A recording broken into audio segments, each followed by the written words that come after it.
Into the Heart of Advent, Chapter 14, Herod. Our reading is from Matthew's Gospel, Chapter 2, verses 19 to 23. I'm reading from the Revised Standard Version. But when Herod died, behold, an angel of the Lord appeared in a dream to Joseph in Egypt, saying, Rise, take the child and his mother, and go to the land of Israel, for those who sought the child's life are dead. And he rose and took the child and his mother, and went to the land of Israel. But when he heard that Archelaus reigned over Judea in the place of his father Herod, he was afraid to go there. And being warned in a dream, he withdrew to the district of Galilee.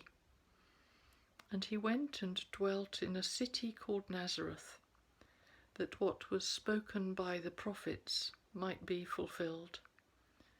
He shall be called a Nazarene. Let's go for a walk, says Jesus. What he intends by this, as I perfectly understand, is you ought to get out in the fresh air more, and you should move more.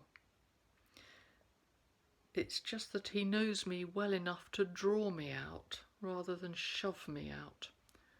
Obligation is rarely tempting. I look up at him standing there waiting, and I say, okay then, and pull on my shoes. When we do this, we go nowhere in particular, just walk and talk through the park or along the up and down roads of this hilly town. Today, our feet take us through Silver Hill into Bohemia, then down the road to where Christ Church School sits in its odd little sinkhole. Coastal towns are given to sudden moments of rocky cliff, and ours is no exception. St. Peter's Road runs up the end of a place where the land falls away, and nestled against the bulwark of the small resulting cliff, Christ Church Primary School sits, wrapped around by Tower Road and Woodland Vale Road. Jesus and I lean on the railings, watching the children playing playground games in their morning break. My own grandchildren don't go to school.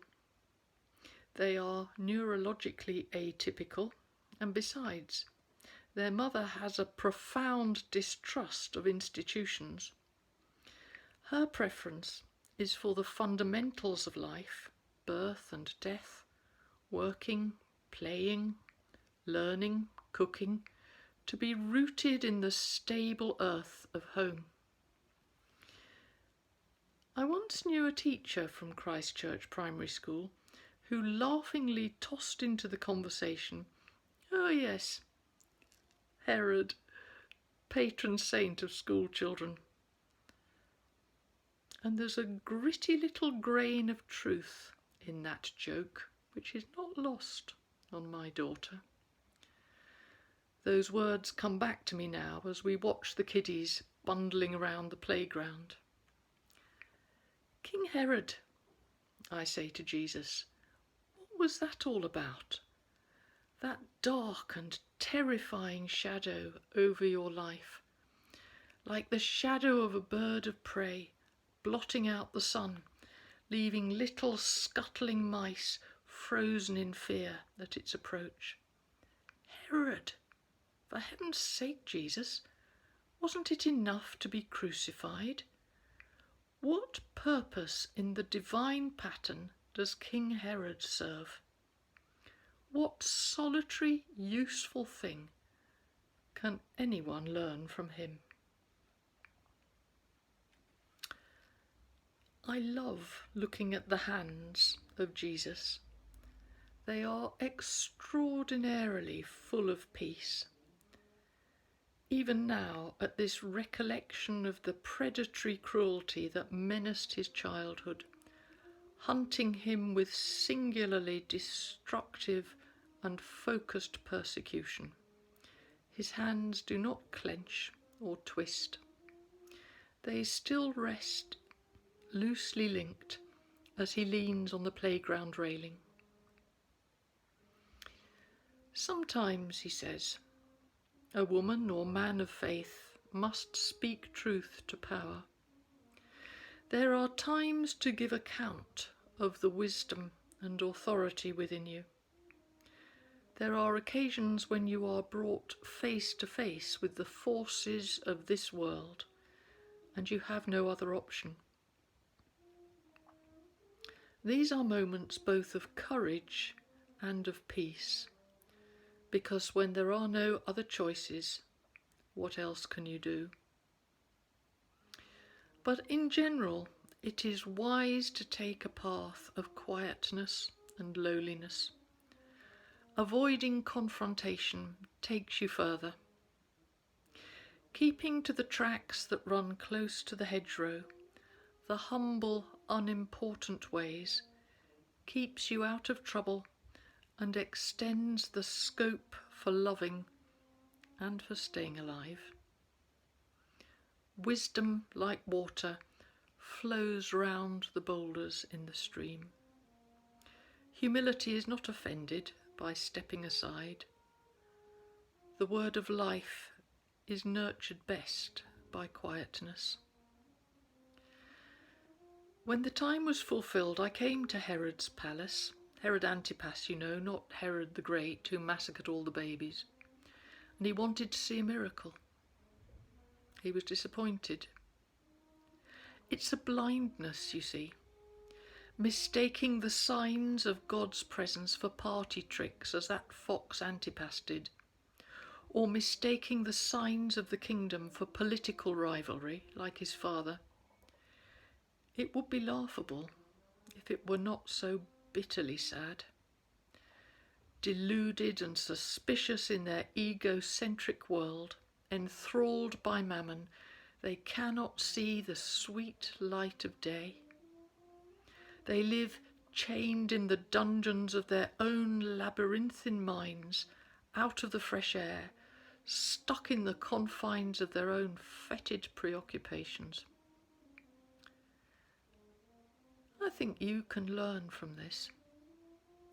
In your own life already you have encountered the narcissistic and psychotic, the puppets of power and hierarchy, those who are enslaved by their senses and those who cannot find their way back to honest truth.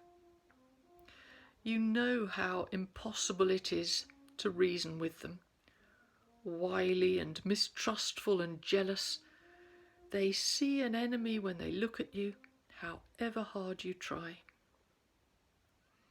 You put out your hand to reassure them, and they sink their teeth into it. What can you do? Avoid them, that's all. When they come looking for you, be somewhere else. Keep out of their clutches. Their path is not yours. You don't need to be in the same place. The bell is ringing to call the children in, and it's starting to rain. We move on.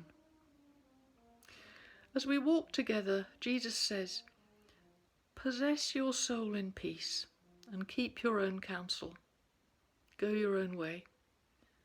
But remember, do not permit your spirit to hound them with hatred or blame. Of all people on earth, these prisoners need your compassion. Let them go and do not follow them. Even so, bless them as you part company with the love of the Lord. After all, you never know. Miracles still happen.